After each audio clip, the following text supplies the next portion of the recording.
Hello, everyone. Welcome to Stacking the Box. Wildcard weekend is in the books. We are moving on to the divisional round of the NFL playoffs. 8 teams remain in the race for the Vince Lombardi Trophy. Myself, Iain MacMillan at Iain MacBets, joined as always by Sterling Holmes at Homestretch KC. Sterling, how you doing? I'm good, man. Chiefs moving on, so things are good over here. I know you're punching air up there right now, but I feel for you more than anything. Why is that? Well, Chiefs move on. Yeah. Falcons don't. You lost some bets. Yeah. You know, you lost this week too. I feel a little bad, Ian. Yeah. I don't mean to keep beating up on you. It's very strange. Bets have made off this show and overall I've had a good betting season, both like officially and my bets I've made with like my friends. But everything I give out on this show is crap. And I've lost every bet, every pick that I've given out. Speaking of which, Sterling, I did get around to sending you your Survivor winning prize for winning our Survivor competition. I don't believe you would have received it by now, though. You have not received it, have you? I have not received it. All right, so hopefully it shows up sometime this week. If it does, do not open it. I'll get you to open it live on air next week. And if it's not there by next week, then we might have some issues. But whenever you get it, don't open it. But it has been officially sent. So you do have a little prize on its way to you. And I still think I owe you a steak dinner for the Falcons not winning a playoff game. Is that correct? Correct. Yes. All right. And then after that, I think we're even. Yeah, but that's just why I said I feel for you. It's just yeah. It is what it is. Obviously on today's show, we're going to talk wildcard weekend, recap that, and then preview the divisional round of the NFL playoffs. But first, before we get into all that stuff, guess what, football fans? DraftKings is offering a fantastic sign-up bonus ahead of the postseason, but also during the postseason, I'm assuming. You can place a $5 first bet on anything to instantly claim $200 in bonus bets. You will also be rewarded with a separate no-sweat single-game parlay every single day when you opt in. The best part is that you will receive both rewards even if your first bet loses. So if you tail my losing picks, it won't matter. You'll get the $200 in bonus bets. Regardless, all you have to do is when you sign up for DraftKings, make sure you use the code STB. That stands for Stacking the Box. Using our code STB not only gets you these great bonuses, but also directly supports our podcast. If you've been considering signing up for DraftKings, make sure you use the code STB to maximize your first bets and parlays. This offer is only available to new customers who are 21 plus and physically present in legal gambling states. Please remember to always gamble responsibly. Check the episode description for the full terms of the offer to see if you qualify.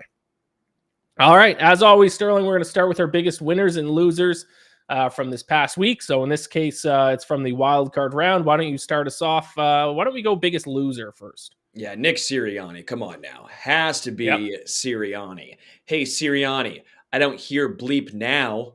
I mean, seriously, ever since he won his Super Bowl, which was beating Kansas City in week 11, they've been absolutely 2 scoops of ass. I'm going to be shocked if he does not get canned. Seriously, this was a ultimate collapse, which I know we'll talk about a little bit more in more detail a little later on. But I mean, you moved on from Doug Peterson after winning a Super Bowl just a year removed. You didn't just lose a Super Bowl, which congrats, you got there. You limped to the finish line. And limped is putting it mildly. It was one of the ultimate collapses I have ever seen. He seems just like a bad dude. Like, he just seems like a horrendous head coach. And obviously, as you see the offensive coordinator and defensive coordinator go to other places and have relatively successful first seasons there, you start to wonder, were they the people behind the success and not Sirianni? I am so glad that after all of that smack, which I've never heard a head coach talk about to a fan base, like, that was just wild to me. That's happening to him. It's great. Yeah, 1-6 down the stretch. Their only win down the stretch coming against the Giants. And then they lost to the Giants in week 18. One of the greatest implosions of all time. The Eagles were 9-1. I'm just going to pat myself on the back here. The Eagles were 9-1 heading into Thanksgiving when I tweeted, the Eagles are the most fraudulent team in the NFL. Got ripped apart in my replies and DMs, and then they went on to go 2-6. They did beat the Bills that weekend, but they went 2-6 down the stretch and lost to the lowly Tampa Bay Buccaneers in a game that wasn't even close. Immediately from the jump, it looked like the Eagles didn't even want to be there. Do the Eagles fire Nick Sirianni, yes or no? Yes. Is that yes, they should, or yes, they will, or yes to both? Both. I mean, that team has so much talent this year. I mean, again, if you're the GM, who I think Howie, Roseman, did an amazing job yet again. I mean, I truly think that he is one of the better GMs in the NFL. So much talent. And they didn't even look like they wanted to be there. Like, they gave up. The fact that he seemingly lost the team, that right there tells you all you need to know. Right. I mean, if I were to kind of play the other side of this, play devil's advocate, I mean, how do you fire a coach when his first 3 seasons you go playoffs, Super Bowl playoffs? Doug Peterson. I mean, he missed the playoffs that last week, but he literally he won a Super Bowl, misses the playoffs, and then gets canned. I mean, and he had no quarterback. They had no idea what was going to go on at QB in that time. Right. So if you do it to Doug Peterson, who won one, you definitely do it to a guy who lost one. Right. And I think to your point, I don't think it's just necessarily about the fact that they lost in the first round in the playoffs. It's that they completely imploded down the stretch. And by at least from an outside perspective, it looks like he lost the locker room, which is obviously the big thing. If those players don't want to play for him, there's no reason bringing him back. Niner gang loving it in the chat. Eagles were tackling like the Dolphins in minus 30-degree weather, and this game was in Florida. Yeah, the Eagles from the opening, I should have just hammered the Buccaneers live bet them after the opening drive, because the opening drive, you could tell the Eagles, especially their defense, wanted no part of being in that game. Yeah, if you lose the clubhouse, you should lose your job. Yeah, because that's the whole thing. Is if those guys don't want to play for you or even play for each other, it seemed like in that moment you're done. Game's over. My biggest loser is Dan Quinn, old Dan Quinn, who I'm quite familiar with, former head coach of the Falcons. I think he's the biggest loser because heading into the playoffs, people are talking about Dan Quinn potentially being a head coaching candidate. And now after one playoff game, not only is he no longer really a head coaching candidate, he might get fired as a defensive coordinator from the Cowboys. He went from getting a promotion to maybe just not having a job whatsoever. That was one of the worst defensive performances I've ever seen. Yeah, sure, the Eagles didn't tackle last night, but at least they didn't leave guys completely wide open. I've never seen that many wide open receivers in an NFL game, I think, before in my life. I think Musgrave, I read somewhere that he was literally the most wide open receiver in an NFL pass this season. I don't know what the Cowboys did. They played a lot of man coverage this season and succeeded at it. And then in the playoffs, they played, for some reason, a lot of zone coverage and just got torched. They were extremely outcoached defensively to the point where Dan Quinn, like I said, went from a head coach candidate to probably, at least possibly, getting fired as a defensive coordinator. Yeah, that's great. I mean, you're completely correct. And I said going into that game, I said the Cowboys don't necessarily have a great defense. They're very aggressive, so they force a lot of turnovers, right? And if they're not forcing turnovers, they can get beat. And they got beat bad. They didn't get those pick sixes that Deron Bland was seemingly getting every other week. They weren't getting a whole bunch of sacks, of interceptions, of pressures. I mean, you don't do that.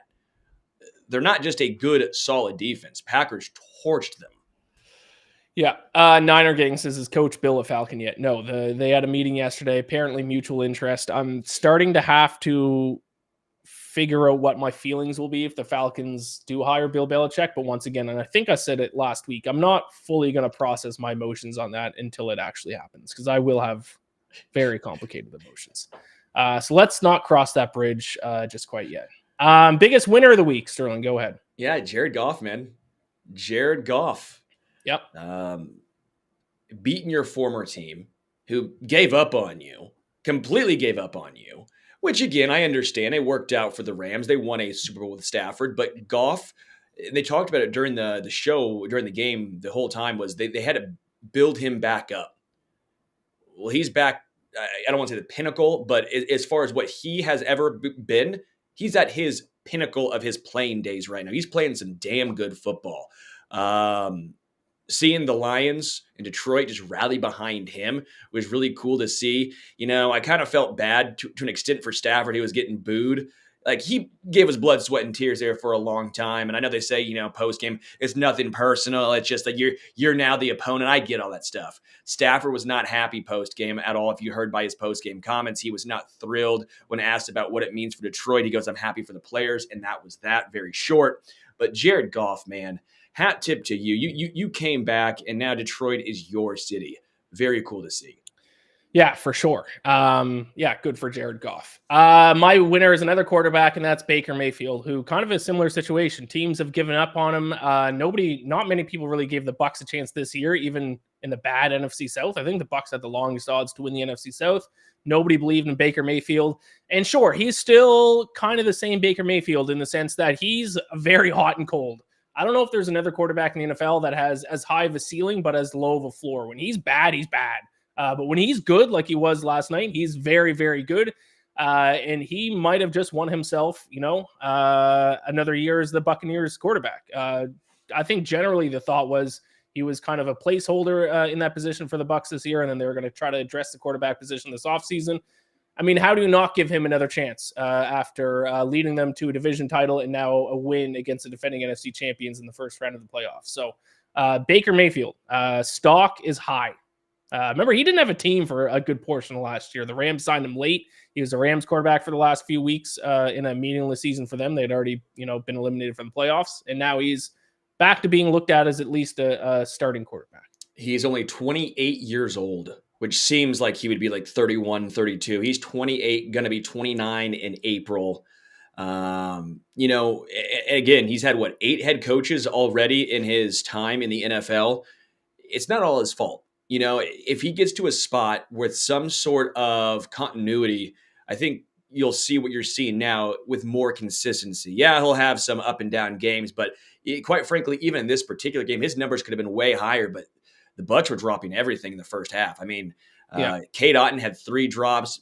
Mike Evans had 2 big drops on some bombs. I mean, Baker Mayfield actually played better than the incredible box score indicates.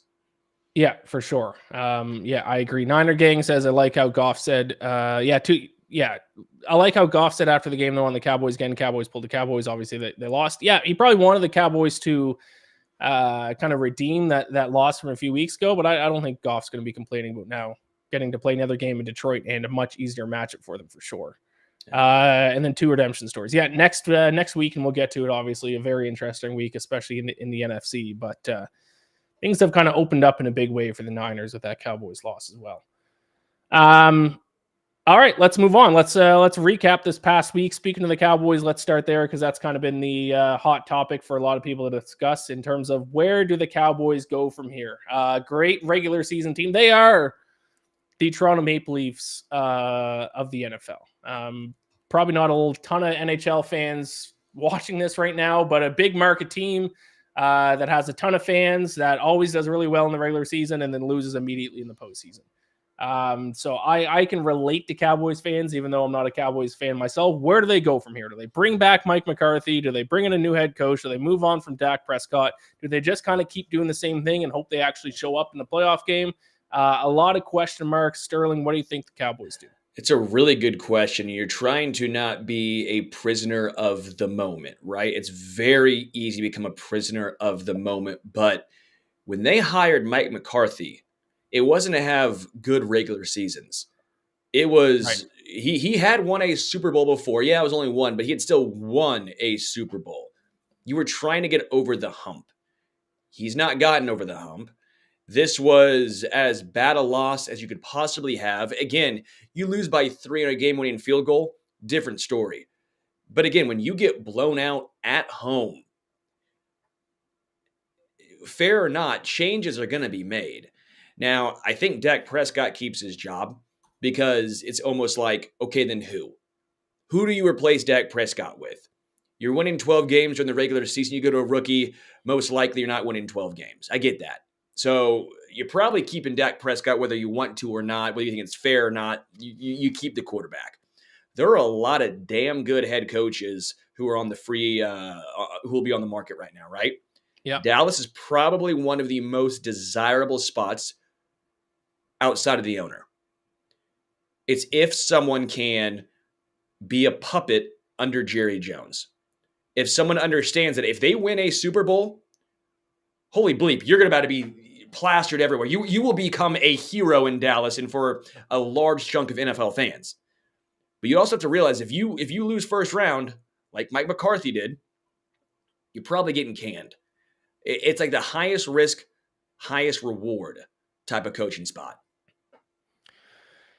Yeah, to be honest, I mean, I kind of have a hot take about this, and that's I judge playoff losses in the NFL a lot less harsh than I do in other sports because it's one game. So I know this kills Cowboys fans. This is 3 straight seasons now, and it's kind of been the theme for them for like the past 20 years. They just get to the playoffs and lose. But it's not like the NBA. It's not like the NHL. It's not like Major League Baseball where you lose a series, best of 5. In baseball in the early goings, best of 7 in the NHL and NBA. Would the Cowboys have lost a best of 7 series to the Packers? I don't think so. And if they did, then I think that's a lot more of kind of damning evidence that you got to restart over. It's so hard to win just one game, win or go home scenario. So that's why I'm actually a little bit more forgiving of this coaching staff and of Dak Prescott. I would probably just run it back with the same guys because 3 straight seasons of 12-5 records, that's good football. Now you got to get over the hump in the playoffs to understand that. But I mean, winning these like win or go home playoff games where just like a couple of bad things happen and you lose, and then that's it. You don't get to come back tomorrow and try to even up the series. You don't have, a best of 7 series. It's tough. I think this is obviously a good team that knows how to win games. They beat good opponents this year. I think you just kind of have to run it back, which is not probably a very popular take, but like Sterling, do you think if it's a best of 7 series, do you think they lose to the Packers? Doesn't matter. It's not a best of 7 series in the NFL. Right. But you can't build your team like that. And you can't have that thought process. You have to be ready to go game 1 and you got to win. You're at home.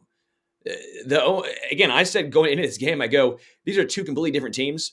Cowboys have all the pressure. I tweeted before the game. I said, if things go awry, Mike McCarthy's probably gone. If he wins this game, you might be looking at a contract extension for the guy.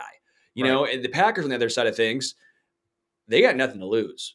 There's nothing there. They snuck in as a 7. Jordan Love this entire season was figuring out if he's the guy or not. He clearly is the guy.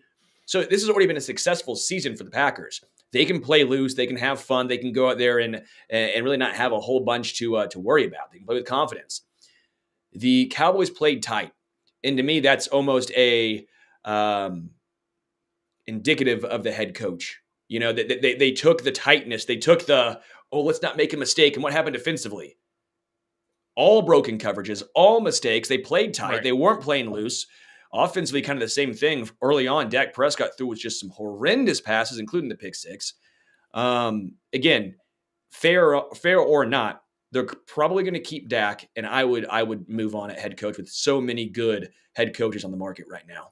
Yeah, maybe that's the move. Maybe the move is to keep Dak, and yeah, because to be fair, I'm on record saying I don't think Mike McCarthy's a good coach. So yeah, sure, I'm down with that. Keep Dak, bring in a new coaching staff, and see what happens. What's funny is I've been more, I've been higher on McCarthy than you have, and we have differing takes here. Mm-hmm. Interesting. Lions first playoff win since 1991. Obviously, feel good for them. Do you actually think they can win the Super Bowl? Yeah, I do. I think they have the second best odds in the NFC, in my opinion. Now, the Niners have clearly the best odds, but I think the Lions showed us something, right? They were able to actually keep down to an extent a really nice offense with the Rams. Now, they got torched by Puka Nacua, don't get me wrong, but they really, before the injury to Tyler Higbee, he had 0 catches, 0 yards. Cooper Kupp did hardly anything. They basically said, all right, Puka Nacua, you go off, but we are going to stop everyone else. And they did. They were good in the run game for the most part, right? You disagree? No, the run game, yes, but finish your thought. No, I think the Lions have a legitimate chance of winning a Super Bowl. Offensively, they have so many weapons. In fact, Sam Laporta was able to even go, speaks volumes about his toughness. Again, Jared Goff is playing his best football, and Amon-Ra St. Brown is a top 5 wide receiver, coupled with the fact that Jamison Williams is finally now starting to get involved. Josh Reynolds had a nice game. I think the Lions are they got a legit shot here. I don't think so. I don't think the Cowboys have any chance, the Lions have any chance of winning the Super Bowl. Now, I'm cheering for them. I actually hope the Lions win the Super Bowl. I hope it's a Bills versus Lions Super Bowl, two fan bases who deserve one. But no, the Lions, I don't think deserve to win that game against the Rams. They were outgained 7.7 yards per play. That's how many the Rams got. I don't have the Lions number in front of me, but I think it was like 5.9. They gave up 9.4 yards per pass attempt. If Sean McVay didn't coach that game like a moron, the Rams would have won that game. 0-3 in the red zone with terrible red zone calls. They got the ball back with a minute left in the second half, torching the Lions defense, and they had a full minute and 3 timeouts, and they just ran the ball and like accepted the score and went into halftime. That was idiotic. Punting late in the game was idiotic. Didn't get the ball back.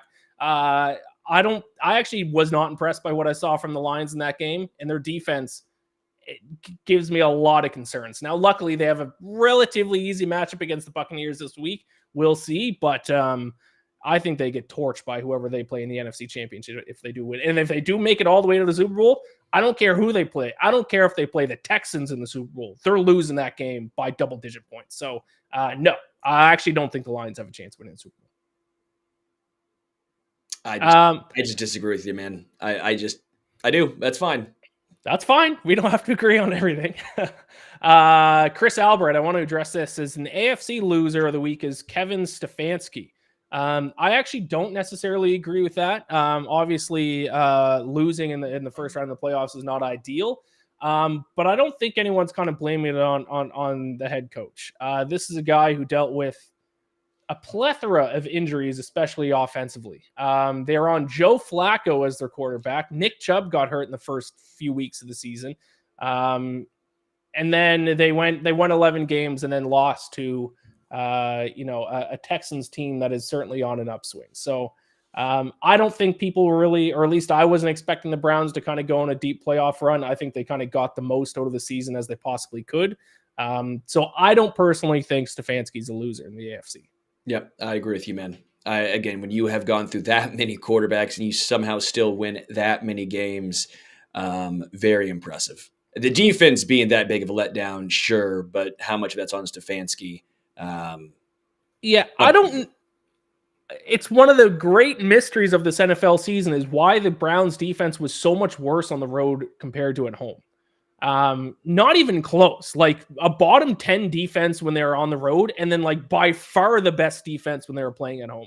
I don't know how that's possible. I don't know how a team can be that different from home and away. Were they cheating when playing at home? Trash I know that's a wild accusation. I don't know if they're doing a Houston Astros trash cans thing, but I just can't figure out how a defense can be so much worse, like not even close, so much worse on the road than compared to at home. Obviously, teams are always like a little bit worse on the road, but like the Browns, like I said, a bottom 10 defense on the road, and then at home, the best by a wide margin. It makes no sense. The same players. And normally you say defense travels. Right. So, I mean, there's reports coming out the Browns did some cheating, but like I just don't know how that's actually possible. And then we saw it on the road in the playoffs again. Their defense got torched. If that game was in Cleveland, they probably win.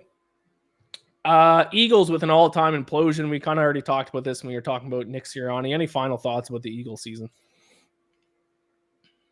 One of the biggest implosions of all time. Well, Jason Kelce obviously sounds like he's retiring. So yeah, this is about to be a different team. Darius Slay, James Bradbury, obviously getting older.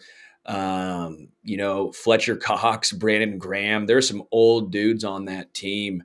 Devontae Smith, you found out, looks like he could be legit wide receiver one. So him and A.J. Brown, that's great. Jalen Hurts took a step back, but how much of that is based on injury? Which, again, maybe we were all a little too quick to crown him as like a top 5 quarterback because he had one great year last year. It was incredible. But he didn't show a lot of that this season. Offensive line was good, but took a little bit of a step back too. Lane Johnson's not a young cat anymore either.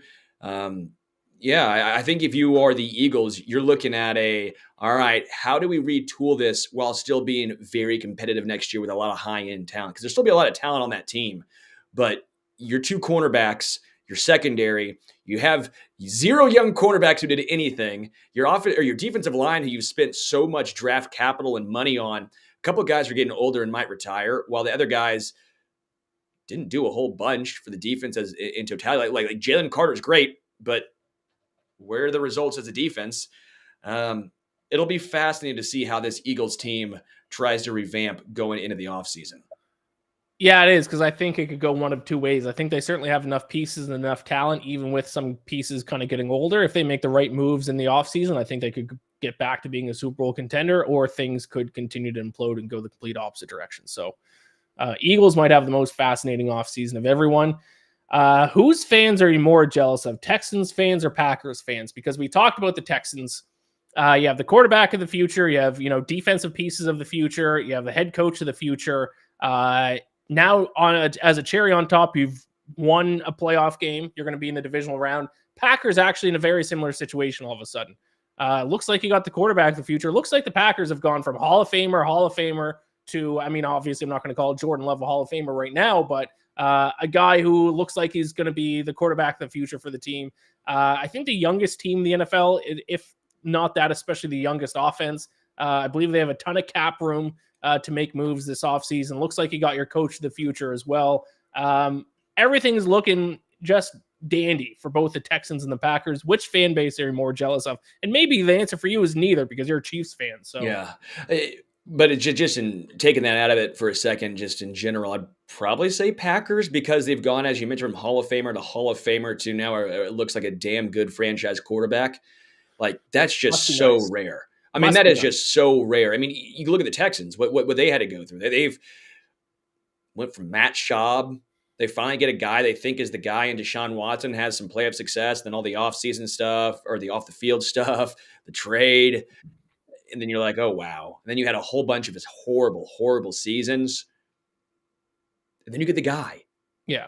You get the guy. So, they've had the more or less normal fan base reaction of they've had some struggles, right? You think you might get there, then you go, oh, nope, we're not there. That's what the Chiefs did, right? The Chiefs had so many of those from the 90s to the 2000s, like Trent Green, you make the playoffs. Right. Then you just consistently lose, and you go through a period of, okay, well, let's try something new with Tyler Thigpen and Tyler Palko and Brady Quinn and Kyle Orton, and you just do all this stuff, and you keep losing. And you get Alex Smith, and then you're back up. And then you get Mahomes, right? But the Packers didn't have to do any of that. No. The Packers haven't won a whole bunch of Super Bowls. But they haven't had to go through any of those legitimate, just horrendous seasons. So for that, I think I would say Packers, because they're consistently good. Right. In terms of actually being jealous of a fan base, it has to be the Packers, because the Texans is you're jealous of them now, but I certainly haven't been jealous of them for the past 20 years. That's for sure. Whereas the Packers have missed the playoffs 3 times dating back to 2009. So they're just in the playoffs every single year, and you go from Hall of Famer to Jordan Love. So yeah, I would say I'm more jealous of Packers fans. Actually, my best friend back home is a Packers fan. I hate it. He texted me right after this game ended. Although the Falcons did beat the Packers this year. So that's the only thing I have over Fact. I was waiting for you to say fact. I actually tweeted out Falcons are 3-1 against the the teams left in the divisional round. But that was, and then I put fact. Actually, that was not a fact, because I forgot about their loss to the Lions. So they're actually 3-2 against the playoff teams left. Fiction. Someone corrected me. Yeah, fiction. I want to talk with the Dolphins, Sterling, because a lot of hate for the Dolphins after this loss. I was dead wrong about them. I thought they're going to beat the Chiefs. It turns out, truly, all you had to do is bet against the Dolphins when they play in cold weather. I thought that was oversimplifying things, but apparently that was the right move. Immediately, they looked like they wanted no part of playing in that weather. Their defense didn't want to tackle. Their offense looked bad. But now I'm seeing, because of this loss, people are saying potentially move on from Tua. Mike McDaniel might not be a head coach. The Dolphins might need to even blow it up. What are people talking about? This is one road playoff loss to the Chiefs. And now people are saying these guys aren't good. Mike McDaniel still, and if they're going to fire him, please bring him to Atlanta. I would love to have Mike McDaniel as a head coach.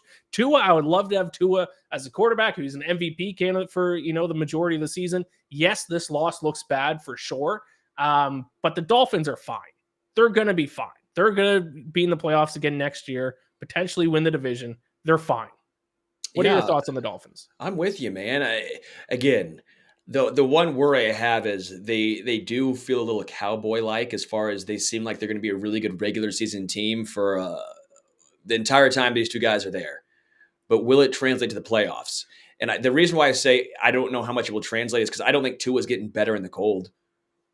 They got to win the division. They got to. You have to. Yeah, they have to. Yeah, that's looking like a big thing. Because seriously, like just even him throwing the football, it was bad because the ball was getting there so slow.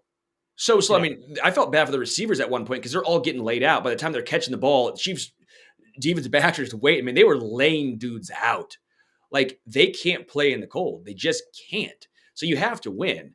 And if you don't win your division when the Bills are still there, and that remains to be seen what happens going forward with them, they got a lot of decisions coming up. But it's not like the AFC East is just this easy conference now. I mean, who even knows next year with Aaron Rodgers coming back for the Jets? It is difficult because you don't move on.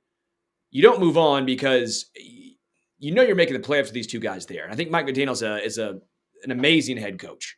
Like, I think he's really, really good. He is what Josh McDaniel thought he was. Like, Mike McDaniel is who Josh McDaniel thought he was. Like, this innovative mastermind, all that stuff. That's great.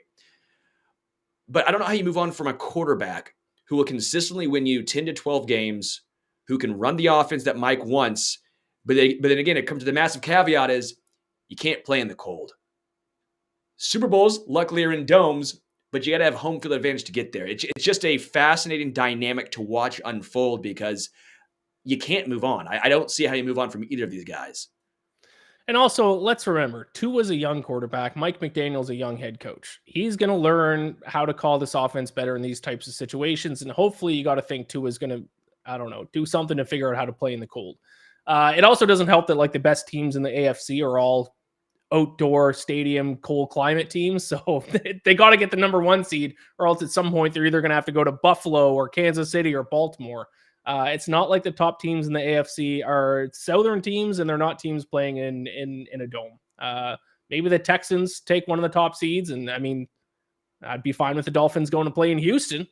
Yeah, in the playoffs. Yeah, it's just weird, and it does have a feel to me like we're gonna 5 years from now we're gonna look back and be like, yeah, they were like the Cowboys, where they went 12-5, 11-6 almost every single year. Maybe get the 2 seed perpetually, it feels like.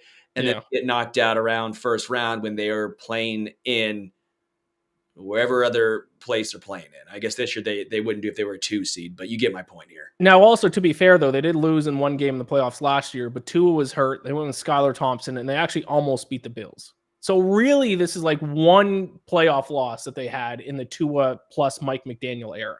So get a cold with their quarterback. Well, just the one game a year. Yeah.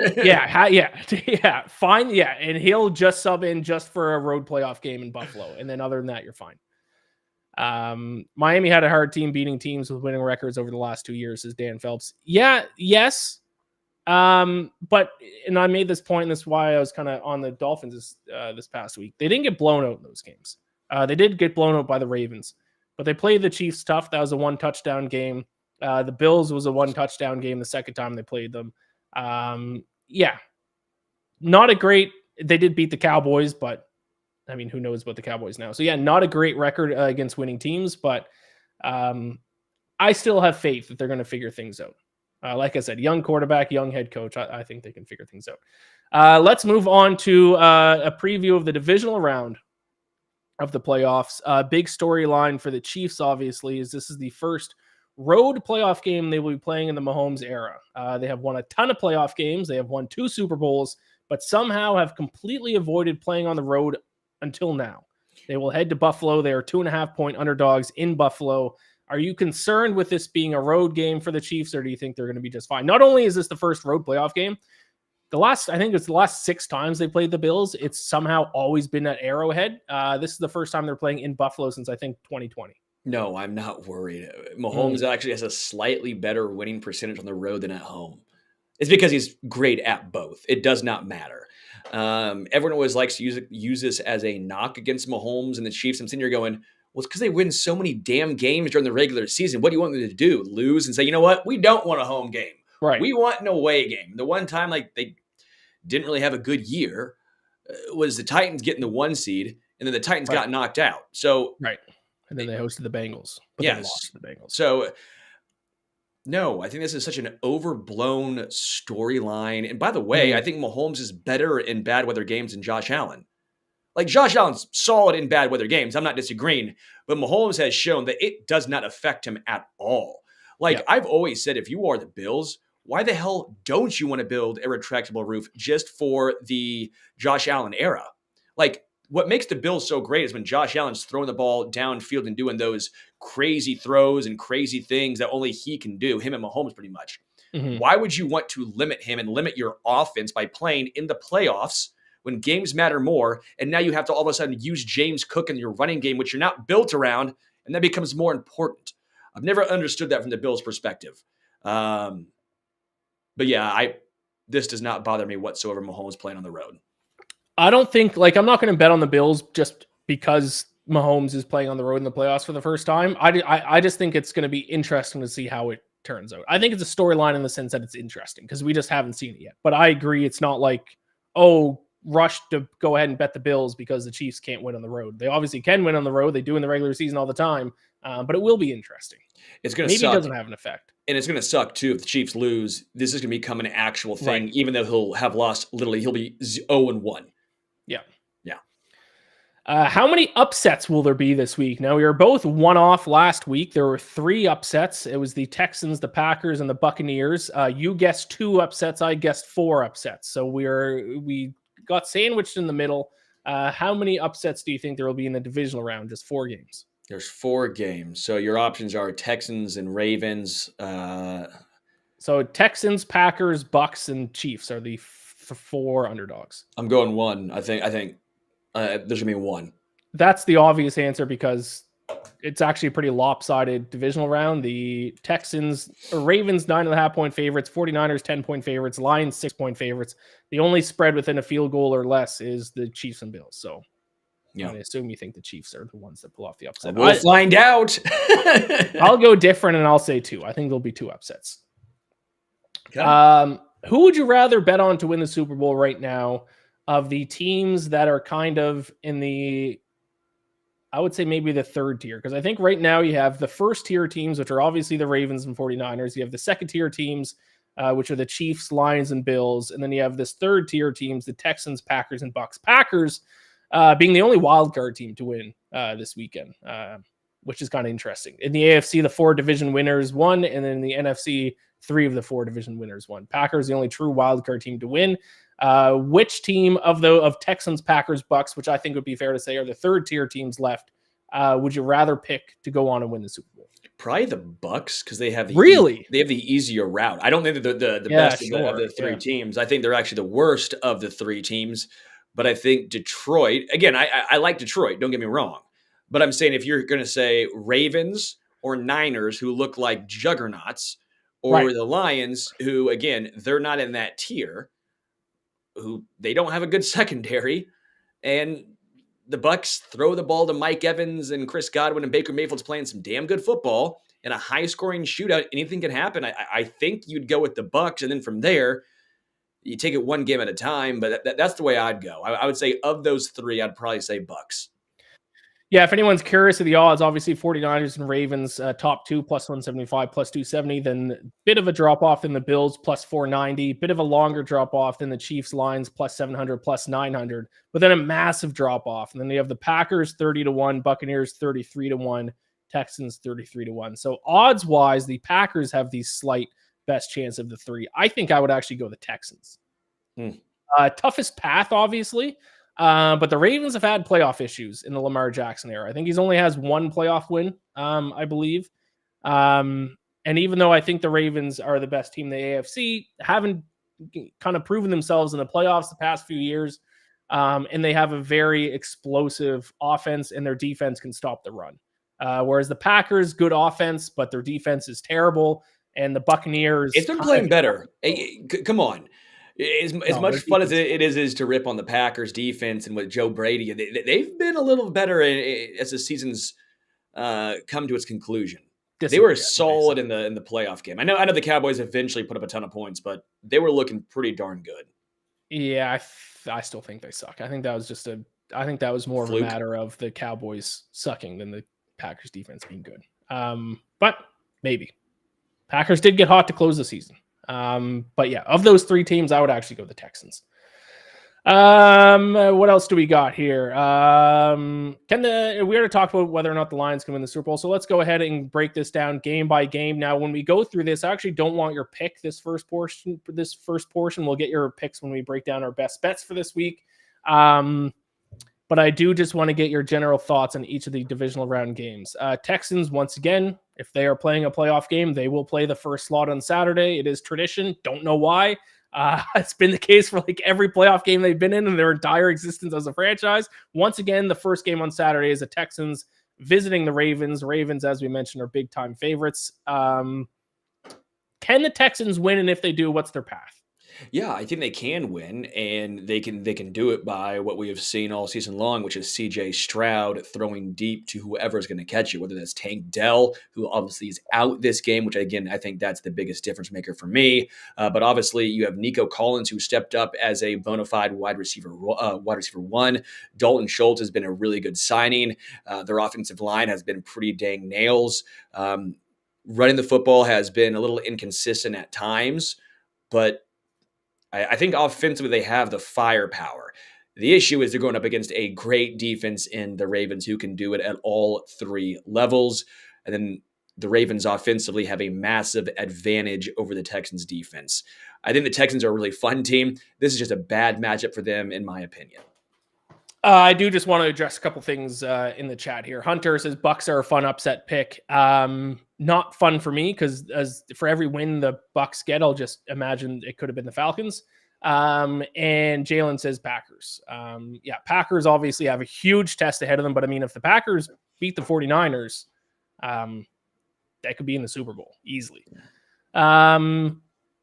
My thoughts for Texans Ravens, I think the number one thing we need to keep an eye on in this game, which I think makes this game interesting, is the Texans have a top 3 run defense in the NFL. I think they're second in opponent yards per carry, sixth in opponent rush EPA, first in opponent rush success rate. So they have, in my opinion, a top 3 run defense. What team runs the ball more than any other team in the NFL? The Baltimore Ravens. So not saying the Texans are going to pull off the upset, but they have a path to victory, and it's shutting down the run game of the Ravens, which they've shown they've been able to do throughout this year. I think last week against the Browns, they kept the Browns to like 2.3 yards per carry, completely shut down the Browns running game. So that is going to be extremely interesting. Now, can CJ Stroud throw against, a top 2 pass defense in the Ravens? He'll have to if they want any chance. But the run defense of the Texans, I think, is the storyline in this game. I really wish Tank Dell was playing because I think that would make this way more interesting. If Tank Dell was playing with the way Nico Collins is playing, basically ever since he went down, I mean, you then have 2 legit great wide receivers coupled with a couple of nice pieces, and then also Dalton Schultz. I'm bummed, and hopefully next year we'll see them at full strength. But that is interesting about the Texans' run defense. I didn't know they were that good. That's good to know. Obviously, it is worth mentioning this is a rematch of the Week 1 matchup between these two teams. The Ravens beat the Texans 25-9, but I mean, we can probably wipe that clean. It was CJ Stroud's first ever NFL start. He actually had a solid game, completed 28 of 44 passes for 242 yards. Not a ton of yards and no touchdowns, no interceptions as well, though. But yeah, this is a rematch. But I think Week 1, I think we can kind of forget that. It's not like this is a recent game. And the Texans obviously only got better. I mean, they lost to the Falcons in the middle of the season as well. So Texans obviously got a lot better as the season went on. Packers against 49ers is the Saturday night game. 49ers double-digit favorites, 10-point favorites at home to the Packers. Packers obviously coming off the biggest upset of the wild card round, beating up on the Cowboys. What are your thoughts on this one? Yeah, I think the Packers, they have to be aggressive. They have to do what they did against the Cowboys. You have to come out first and punch them in the mouth. Mm-hmm. Okay? That's the only chance they have. Like, if they come out first, and let's just say they score 2 early touchdowns, And then you're all of a sudden somewhat making the 49ers more one-dimensional offensively.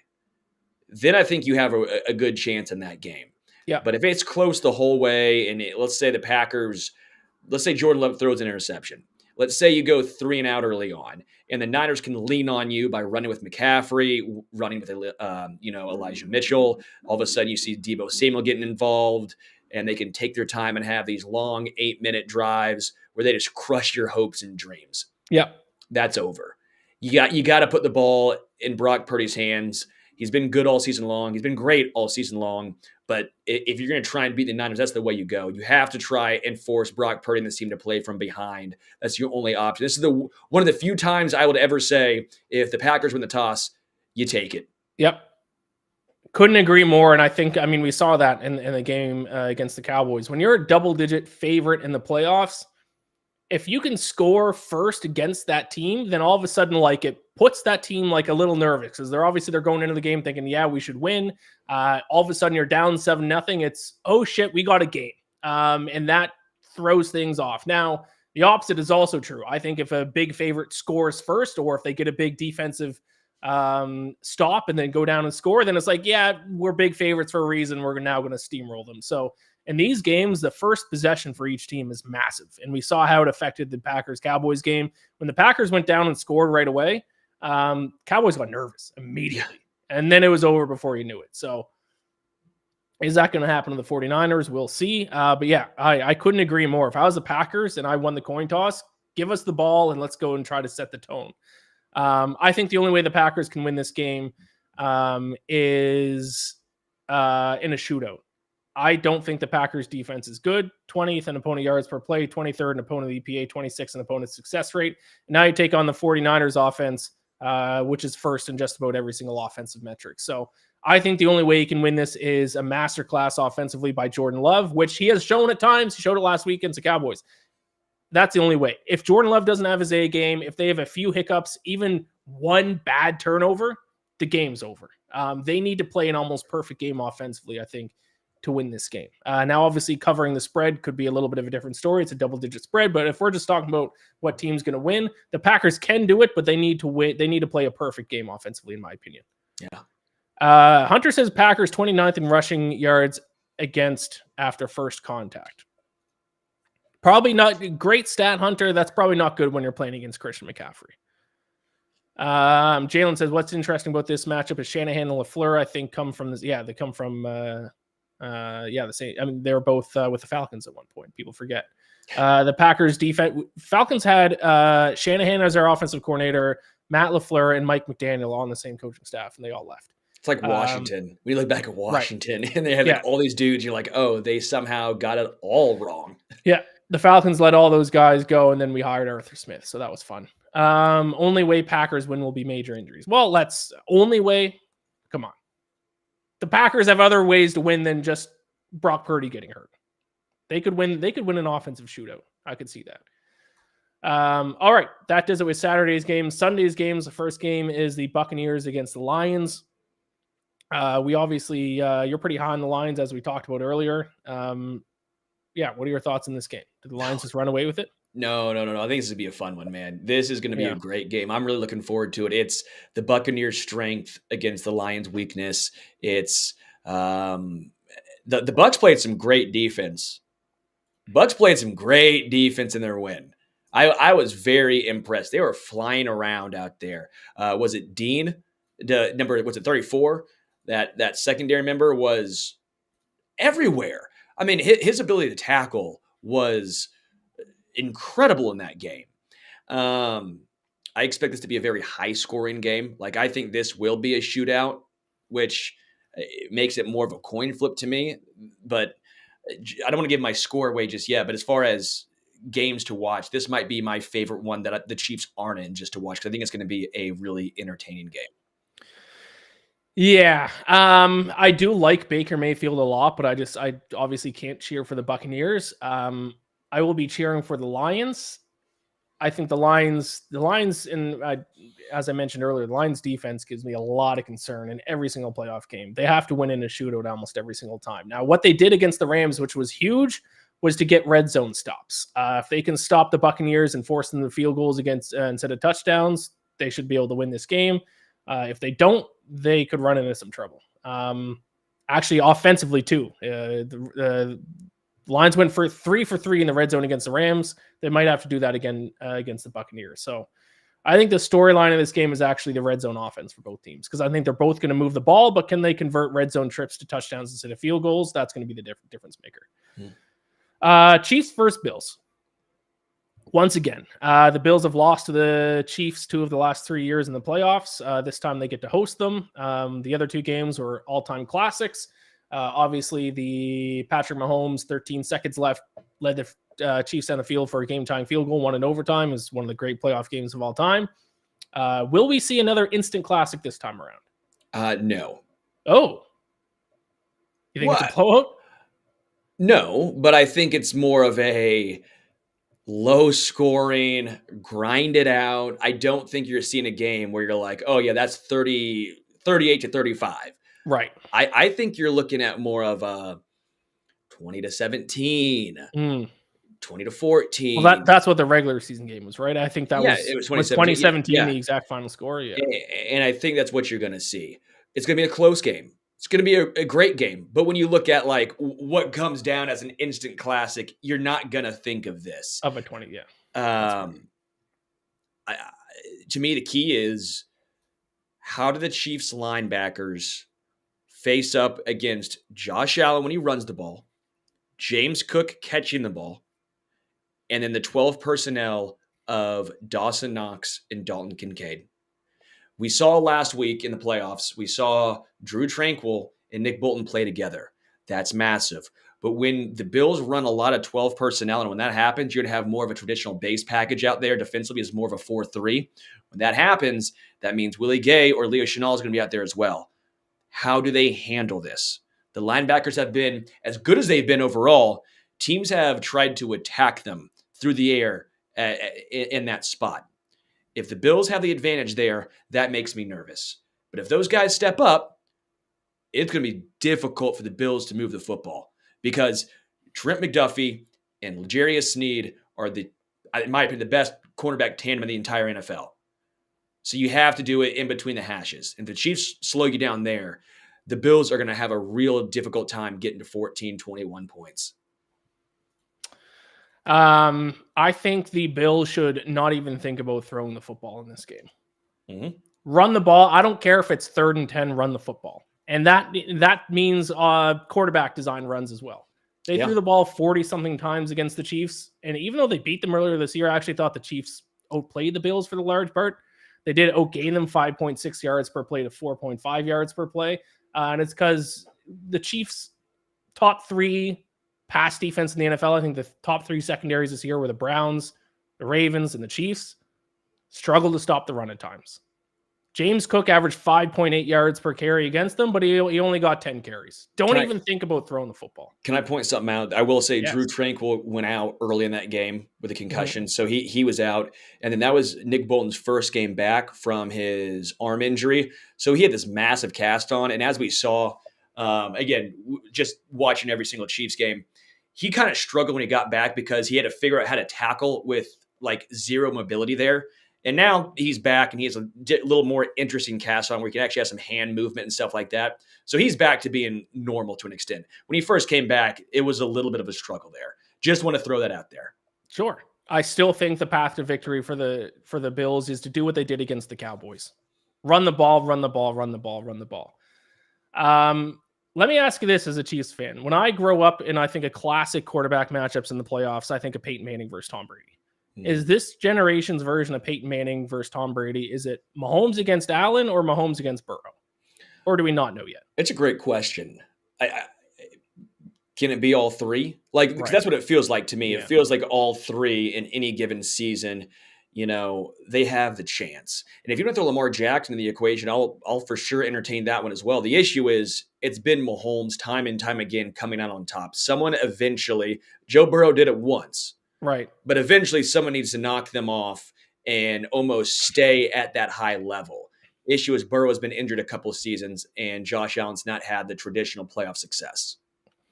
Jalen Butler says, I'll say this again about the Bills. They're overrated, but this is going to be a great game. If both teams play a complete game, the Chiefs should win. The Bills' injuries will catch up to them. I have a question, which I hadn't thought of until right now. Is that Bills? Why am I blanking on his name? Who's the guy they signed from the Packers who was like Rasul Douglas? Is he good to go this week? Because he didn't play against the Steelers. I saw him listed as questionable so far. His health is going to play a huge role in the Bills' chances against the Chiefs. I will say the Bills' injuries, which Jalen, great point. It's very concerning. Their best three linebackers are out. Tre'Davious White's out. Von Miller is 2 scoops of ass. Yeah, Von Miller is horrible. Gabe Davis, did he not play last week? Correct? He did not. Yeah, I mean, the Bills have just a absurd amount of injuries. I just looked up Rasul Douglas on Twitter. This comes from Tim Graham, who, he's a Bills guy. Says Bills cornerback Rasul Douglas told me in the locker room he felt he was ready to play, but the team held him out. Douglas said he'll play next week against the Chiefs. So if that's correct, that's obviously huge for the Bills. They got to get back as many injuries as possible. Gabe Davis, Tyrell Dodson, Balin Spector, Christian Benford, Tyrone Johnson, Taylor Rapp, Sam Martin. That's the list of guys that need to come back this week and get as many of those guys as possible. Yeah. So that's something to keep an eye on. All right. That was our preview. We left just enough time to give out our best bets for this week. So let's, Sterling, you went 2-1 last week. Both of us lost our spread bets. I was on the Dolphins. You were on the Eagles. Both of us won our total over-under bets. I was on the over between Packers Cowboys, easiest bet of the week. You were on the under in Buccaneers Eagles. I was on the over in that game. It was on pace at halftime, and then offense completely shut down in the second half. Doesn't help when the Eagles only scored 9 points. But you hit the under there. And then when it came to the upset, I lost on the Rams. You won on the Texans. So you went 2-1. I went 1-2. What's your best spread bet for the divisional round? Yeah, I'm going with the Texans plus 9.5 versus the Ravens. I think the Ravens win. But 9.5 is a lot of points, especially you kind of helped sway me a little bit more too here when you talked about how good the Texans run defense is. Mm-hmm. I like the Texans to cover in this game.